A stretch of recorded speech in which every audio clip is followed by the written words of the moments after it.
Magandang araw mga boss, dito na tayo sa last part na ang problema nga ni customer, lumulubog itong preno niya pag inapakan niya yung brake pedal. Nung pinagawa niya mga boss, syempre nagbayad siya, nawala yung pera. Ang problema, yung sira ng sasakyan, hindi nawala. Ganun pa rin, lubog yung brake pedal kung napanood niyo yung part 1. Biro nyo, galing pa ng Caloocan si customer, lumulubog yung brake pedal niya, itinakbo niya, makarating lang sa akin. Dahil nga sa wala ng chances, palit na daw talaga ito ng brake master assembly. Hindi totoo yon. Kaya panoorin nyo kung paano ko yung ginawa. Yan tinuturo ng daliri ko, yung primary piston, may butas yan. Isushoot nyo yan dun sa butas ng push rod ng hydrovac. Pag na-ishoot nyo siya mga boss, tsaka nyo itulak itong brake master assembly nyo hanggang sa lumapat siya dito sa hydrovac. Pag okay na at lumapat na yan, pwede mo na ngayon i-connect yung dalawang fitting dito sa brake master cylinder mo. Ipakapit mo na yung nut niyan dito sa thread niya, tapos gumamit ka ngayon ng open rail sa number 12 para mahigpitan mo na yung dalawang fitting dito sa master cylinder mo. Tapos yung dalawang nut na number 12, dahil connected na itong hydrovac at master cylinder, ipakapit mo yan dito sa thread ng stud bolt ng hydrovac. Pag okay na, ilagay mo na yung vacuum hose dito sa hydrovac. Tapos gamit ka ng plier para mailagay mo na rin yung clamp niyan. Tapos balik ka ulit dito sa dalawang nut ng master cylinder mo, higpitan mo na yan mga boss. Ayan, dalawa lang naman yung hihigpitan mo. Pag mahigpit na yan, pwede mo na ngayon ilagay itong socket wall sensor ng brake master assembly mo. Pag okay na, kunin mo na yung brake fluid mo, salina mo na itong reservoir niya. Pag naka-level na yan, ibalik mo na itong cap niya, tapos pa-start mo na itong makina after mo mapunasan itong brake master assembly. Okay, start makina. Papakamay preno niya. Dito sa gagawin ko mga boss, syempre ipapapam ko kay customer itong brake pedal niya. Dahil nga sa magbi-bleed ako. Pinabomba ko na yung brake pedal. Off din mo lang preno. Pinapirmi ko naman ngayon. Nakadiin sa brake pedal, niluwagan ko itong isang fitting niya. Tapos hinigpitan ko rin siya agad. Off din mo lang preno. Tapos after ko ipapump, pinapirmi ko ulit siya dito sa brake pedal. Nakadiin siya, niluwagan ko itong fitting para yung hangin dito sa cylinder lumabas siya. At pag buo na yung fluid na lumalabas, okay na yan. Dahil lilipat naman ako dito sa unahang gulong niya. Bomba Ibibleed preno. ko rin yan. Ayan mga boss, sa pagbibleed, ganun din. Bomba, tapos perme, pakinggan nyo na lang. Okay, bomba. Bomba preno. Perme, din mo lang. Nakadiin ha. Pag lumubog yan, idiretso mo lang, ha? Okay. Bomba. Perme, din mo lang. Nakita nyo mga boss, 'di ba? Sa pag-bleed ko, buo na yung fluid na lumabas, kaya ilagay ko na yung cap niyan. Meaning, wala nang hangin yan dito sa loob Bomba, ng kabilang brake side, caliper pili niya. manibela. Kaya ang gagawin ko, lilipat naman ako dito sa kabilang side. Tandaan nyo mga boss, sa pagbe-bleed, same procedure lang ulit. Ganun lang din ulit ang gagawin nyo. Siyempre naman, itong cap ng bleeder, tatanggalin mo yan. Pihita manibela, sagad. Yan. Ayan mga boss, kung makikita nyo, yung cap ng bleeder, uhugutin ko lang naman yan. O, di ba, tanggal na. Tapos, ilagay mo na itong box thread sa number 8. O, bomba preno. O, pirme, din mo lang. Bomba. Pirme. Bomba. Pirme. Nakita nyo yung fluid na lumabas, buo na mga boss, pwede na yan. Dahil dito sa ginagawa ko, bukod sa inaalisan ko ng hangin itong brake caliper niya, pinapalitan ko na rin yan ng fluid. Lipat na ako dito sa likuran ng gulong mga boss, dahil nga sa may problema pa ito sa handbrake, pag hinila mo sobrang tigas, huwag kayong mag-alala kasi basic lang yan, tanggalin ko itong gulong. Dahil nga sa lumulubog itong brake pedal, ang ginawa nung mekaniko, sinagad niya yung pag-adjust dito sa likurang preno. Pero maling-mali yun mga boss. Sa totoo lang, ang gagawin ko dito, luluwagan ko pa nga yung preno nito sa likuran Para pag hinila mo yung handbrake niya, bumalik na siya sa normal, magaan na siya hilahin. Hindi yung katulad nung part 1 kung napanood nyo, nakikipambuno ako talaga. At siya nga pala mga boss, pasensya na kayo dahil nga sa may dumating akong biglang dalawang bisita na customer na hindi ko naman sila kakilala. Hindi ko na naipakita sa inyo yung pagbi-bleed ko dito sa ABS niya. Pero sa pagbi-bleed naman, madali lang. Kung paano nyo binibleed dito sa bleeder niya, dito sa gulong, ganun din naman. Ito kasing dalawang customer na dumating, nagkaroon kami ng question and answer, kaya nawala sa isip ko. Tanggalin ko na nga itong brake drum niya mga boss. Kung makikita nyo, kapit na kapit itong brake drum niya. Kaya nahirapan ako sa pagtanggal dyan mga boss. Edited na lang itong video. Bagong linis ba talaga to?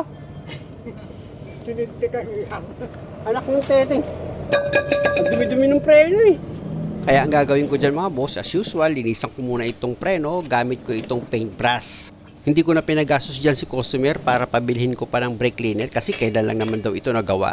After ko malinis yan mga boss, gumamit ako ng flat screw para i-adjust ko pababa itong brake adjuster niya. Ayan o mga boss, pinihit ko yan pababa para pag ibinalik ko na itong brake drum niya, hindi na masikip. Kumbaga, maluwag ko nang maibabalik itong brake drum. Dito naman ako sa paglinis ng brake drum mga boss, syempre gamit itong paintbrush, tanggalin ko muna itong alikabok niya, pati yung kalawang na kumapit dito sa brake drum. Pag okay na yan, gagamit naman ako dyan ng sandpaper para matanggal yung kumapit na kalawang dito sa brake drum. Kaya lang may napansin ako mga boss.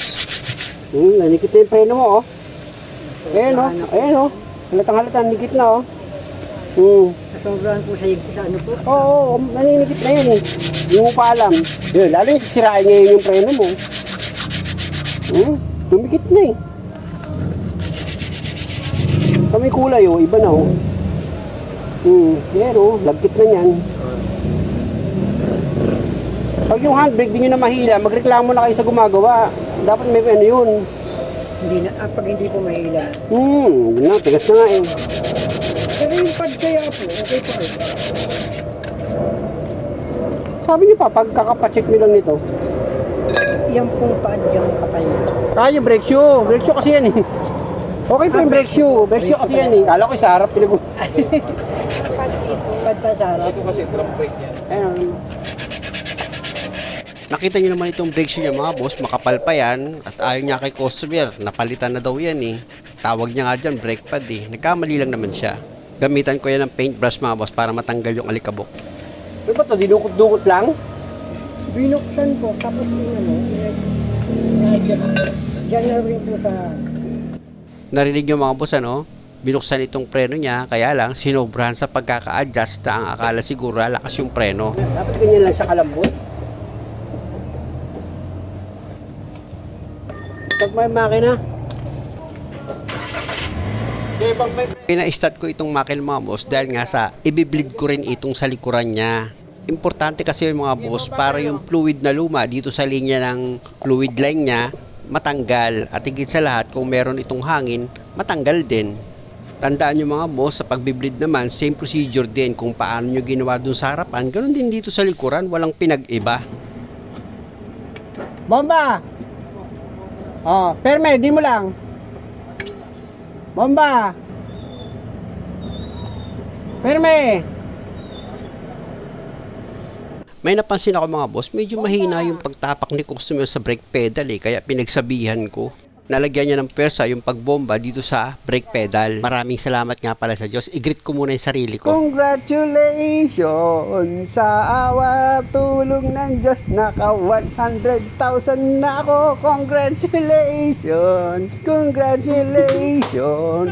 Maraming salamat sa subscriber. Herme, yan ha. Wala eh. Sige, bombay mo. Bomba. Magtapat na tayo. O ano, ready ka na? Sigurado ka? Oo. Permi mo ngayon, din. Mahina. Bomba! Permi! Yun, pwede na yan mga boss. Wala na siyang hangin eh. Isubok ko nga dito sa brake drum. Bitaw! Bitaw daw. Apak! Bitaw! Okay na yan sa akin mga boss pag ganyan kasi continuous na. Kapag tinapakan yung brake pedal, preno naman siya agad. Pag nirelease yung brake pedal, luluwag naman siya agad. Kaya ilagay ko na itong gulong. Tandaan nyo lang mga boss, sa paglagay nitong gulong, yung mga nut niyan, siguraduhin yung maayos yung pagkakahigpit. Neutral daw, Diyos. Preno! Apak! Bitaw! Preno! At dahil sa akin, okay na ito, lilipat naman ako dito sa kabilang side. Importante kasi mga boss, both side dito sa likuran, dapat ma-check up nyo yan. Lalo na't ang naging problema, matigas hilahin itong handbrake niya. Siyempre, gaya ng dati, tanggalin ko muna itong gulong para matanggal ko nga yung brake drum nito at may adjust ko pababa itong preno niya. Kung napanood nyo kasi yung part 1 nito, pag hinila mo itong handbrake niya, mahirap siyang iangat, matigas. Isinagad kasi nung gumawa yung pag-adjust ng preno dito sa likurang gulong. Nakakala niya kapag sinagad niya yung preno dito sa likuran, yung brake pedal, hindi na siya lulubog. Lumulubog pa rin. Hindi niya alam ang problema. Marumi masyado itong brake master assembly. Kita nyo yung ginawa niya. Hinigpitan niya masyado yung pag-adjust ng preno. Kaya nahirapan ako dyan mga boss. Edited lang itong video kaya akala nyo madali ko lang tanggal itong drum brake niya. Pero dito medyo pinakita ko sa inyo na medyo talagang nahirapan ako sa pagtanggal nitong brake drum. Alam niyo mga boss, pag ganitong klase ang pag-adjust ng preno, kapit siya masyado. Ang kawawa dyan yung makina. Siyempre pag tumatakbo ka, pigil ang hatak niyan, ang mapipersa yung makina. Sira makina niyan. Pigil tumakbo dahil nga sa nakatukod yung preno. Sabi nga sa akin ni customer, nung pagdating niya, pag-aarangkada daw siya, pigil daw yung hatak. Tumatakbo nang nakapreno na po eh.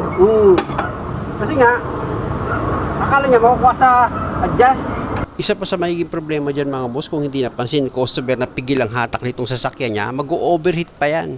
Alam niyo, sobrang kapit ng preno, nagduda na nga ako dyan. Hindi ka nakatapak sa preno niya. Lalo ko nakatapak. Duda na ako eh.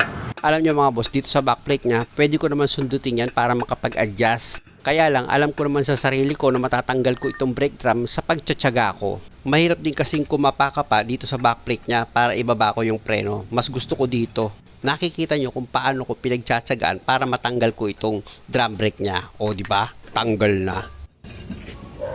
Oh, tignan mo, dikit oh. Kintab na. Talagang Oo. lagi nakakis-kis. Di ba? Mapit siya eh. Pahapyawan ko na nga lang ng liha itong brake drum niya. Alam nyo mga boss, kung tutuusin sa pag-adjust kasi ng preno, kayang-kaya nyo na yan eh. Unang-una, totoo naman yung sinasabi ko dahil nga sa nakikita nyo naman yung mga nagko-comment, diba? Boss, Ray, Idol, okay na yung pagkakagawa ko ng preno ko, ginaya ko lang yung video mo. O diba? Patunay naman yun na may natututo dito sa ginagawa ko. Pero kung di naman kaya ng katawan mo para mag-DIY, di ba tinuturuan ko pa rin kayo kung paano ang gagawin nyo? Unang-una, kilatisin nyo yung gagawa. Baka mamaya si Kuya Mando yan. Teka muna sandali, mag-adjust muna ako ng preno gamit itong flat screw mga boss. Pihitin nyo yung brake adjuster nya pababa. Para pag nilagay mo yung brake drum, maluwag na siya. Ayan mga boss, tignan nyo, maluwag ko nang mailalagay itong brake drum. Kasi before, di ba, nakita nyo, nakadikit yung brake shoe dito sa brake drum. Siyempre, pag ilagay mo yung brake drum, kakapain mo pa rin yan. Ayan o, kita nyo, madali ko lang siya na ipasok. Tapos, napipihit-pihit ko na yung brake drum. Ganun. Pa-start ko na itong makina mga boss, mag-bleed na ako. Sa pagbe-bleed mga boss, procedure. Diba? Ipapapump nyo yung brake pedal. Tapos, Bomba! after ng ilang segundo, ipapirmi nyo. Perme! Nakadiin sa brake pedal, luwagan mo itong bleeder. Lalabas yung fluid, isarado mo siya ulit. Diba? Ganun lang. Tapos ulitin mo. Pag nakita mong buo na yung brake fluid na lumalabas at naitapon mo na yung maruming fluid dito sa linya niya, okay na yan. Bomba! Alam niyo mga boss, yung ABS ito, nung blinid ko, una walang lumalabas sa fluid. Talagang pinagtyagaan ko lang yun, may lumabas din na fluid. Naging okay na itong preno ni customer. Yung ABS mo kanina, di ba? Nung unang ko, walang lumalabas. Kinakabahan ako. Sabi ko, hindi ko matatapos ng trabaho ah. Kasi pag wala na, pag barado yung ABS mo, wala na tayo magagawa ron. Alam niyo mga boss, wala kasi akong gamit para sa baradong ABS. Sana may mabuting tao na mag-sponsor sa akin noon. Mabuti na lang sa awa ng Diyos na kukuha ko sa bleed. Basta tandaan nyo lang mga boss, tsagain yung i-bleed yung ABS nyo hanggang sa matanggal yung nakabara sa kanya. Nawala sa isip ko yung video eh. Dahil ang gusto ko, magkaroon ng sa ABS, may lumalabas dapat na fluid. Kaya hindi ko na i-video kung paano ko ginawa. Kasi nga mga boss, habang ginagawa ko itong sasakyan ni customer, may dumating na dalawang sasakyan. Tapos habang ginagawa ko naman itong sasakyan, hindi naman maiwasang magtanong sila. Kaya nawala na sa isip ko yung pagbibideo. Pero alam naman ng mga customer na nakuha ko lang ito sa pagbibleed at nailinis ko itong brake master assembly niya. Kaya naging okay na itong sasakyan ni customer. Ayan na mga boss, dahil sa okay na itong sasakyan ni customer, ako muna mismo yung mag-check dito sa brake pedal niya kung lumulubog pa ba yan. O, di ba? Gaya ng sinabi ko, basic lang yun. O, ayan o, di ba? Okay na okay. Ayun na, sa mga boss, di na siya lumulupog ko.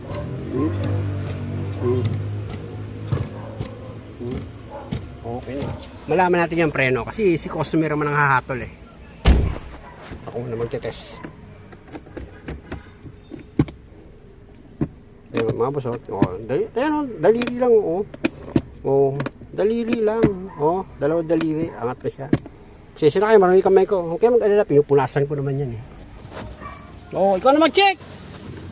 Masyado na malakas eh, sumusubsub na ako eh. Sige po. Ikaw na lang! Salamat po. Baka mami, mauntog na ako eh. Biglayin mo! Biglayin mo muna! Atras! Atras!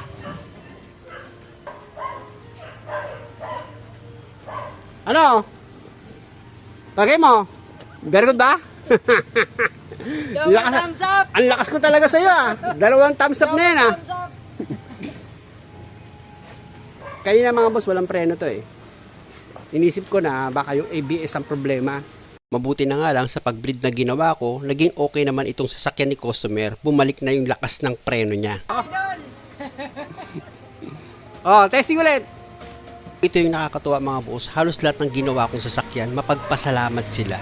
Kasi utos ng Diyos yan. Kumbaga nasusulat yan. Tayo yung maging mapagpasalamat. Ano, okay na ba? Very good. Ikaw na sir, ikaw naman. Hindi na nakakatakot. Hindi nga, okay na? Opo. Baka mamaya kasi binubolan niyo lang ako eh. Hindi po eh. Hindi ako sanay sa ganun eh.